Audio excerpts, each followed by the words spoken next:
हजुरले हाम्रो दाइलाई बाटोमा भेट्यो। दाइलाई देखि रे? हो बाबा, दाइ त अर्कै देख्नु भएको थियो। आँखा पनि रातो रातो थियो, चालचलन पनि अर्कै।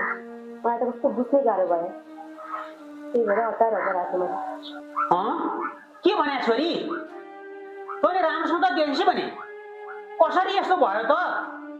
हो बाबा, मैले देखेकै हो। हामीले समयमै सम्झाउन सकेन भने अझै पनि हुनसक्छ। दाइलाई सही बाटोमा ल्याउने बेला यही हो। हो छोरी, तिमीले ठिक भन्यौ।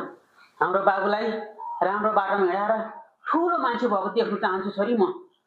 तर तिम्रो यो कुरा सुन्दा मन ढोक हुन्छ छोरी। त्यसले त भनेको त बाबा, हाम्रो दाइलाई राम्रोसँग सम्झाउनु पर्छ, नत्र दाइ नराम्रोसँग बिग्रन्छ।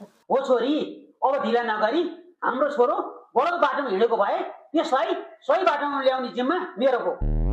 अब उसको भविष्य अन्धकार हुन म दिन्न। अब हामीले केही सोध्न पर्ने बेला आएको छ। तिमी हामी सबै मिलेर त्यो छोरोको भविष्य उज्जवल बनाउनु पर्छ। त पनि धेरै चिन्ता नगर छोरी।